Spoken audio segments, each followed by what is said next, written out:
समय की बात है। 3 दोस्त जॉन, एमिली और बेन थे। उन्होंने पहाड़ों में जाने का प्लान बनाया था, लेकिन उनका कंपास ना काम करने की वजह से वह वहां पे खो गए। और जैसे जैसे समय बीतता गया उन्हें डर लगने लग गया और वहां पे अंधेरा हो गया। उसी देर अंधेरे में उनको एक कैबिन दिखा जो बिल्कुल शांत था और पेड़ों के एकदम बीचों बीच था।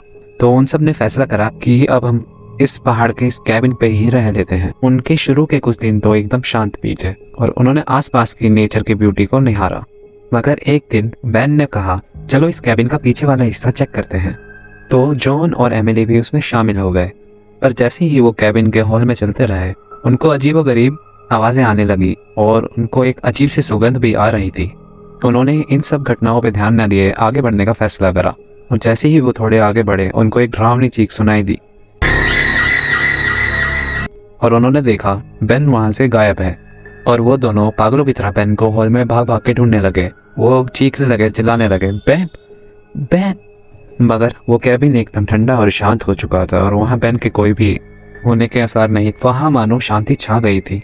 उन्होंने हर एक जगह पे छाना पर बेन उन्हें कहीं भी नहीं मिला। और एंड में उन्होंने थक हार कर घर जाने का फैसला करा और उन्होंने वहां पे 911 से कॉल करा। उन्होंने बेन के बारे में सब कुछ बता दिया, लेकिन उसका भी कोई फायदा नहीं हुआ। अब कई साल बीत गए और बेन के गायब होने की मिस्ट्री अब एक कहानी ही बन के रह गई थी। एक दिन एमिली को एक लेटर मिला जिसपे कोई भी एड्रेस और पता नहीं था। उस लेटर पे लिखा था, बेन को मिलना चाहते हो तो आओ उसी कैबिन में आके मिलो। और एमिली किसी को बिना बताए उस कैबिन में वापस चली गई। उसको बेन के गायब होने का सच अंदर ही अंदर खाया जा रहा था।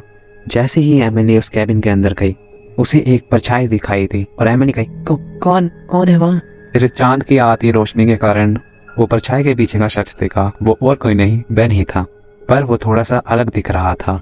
उसका शरीर कमजोर हो गया था और आंखें खोखली थी और उसके शरीर में से एक अजीब सी नीली लाइट निकल रही थी। उसके आते ही आसपास का माहौल भी ठंडा हो गया था।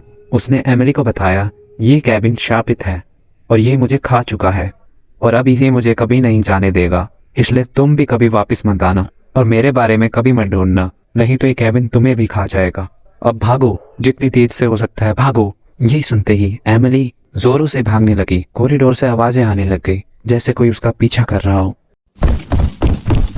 और लाइटों की आवाजें आने लगी। पर एमिली बिना कुछ देखे बस तेजी से भागने लगी।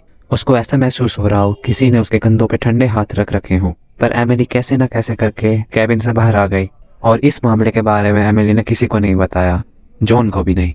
उसके बाद से बेन को किसी ने कभी भी नहीं देखा और बेन की मिस्ट्री कहानी बन के रह गई। लोगों को अभी भी वहाँ उस कैबिन पे बेन की परछाई कभी कभी दिखाई देती है। चलो तो दोस्तों, आज के लिए इतना ही। अगर आपको वीडियो पसंद आए तो प्लीज़ लाइक मार देना और उसके साइड वाला सब्सक्राइब भी दबा देना। चलो मिलते हैं until next horror story. Bye bye.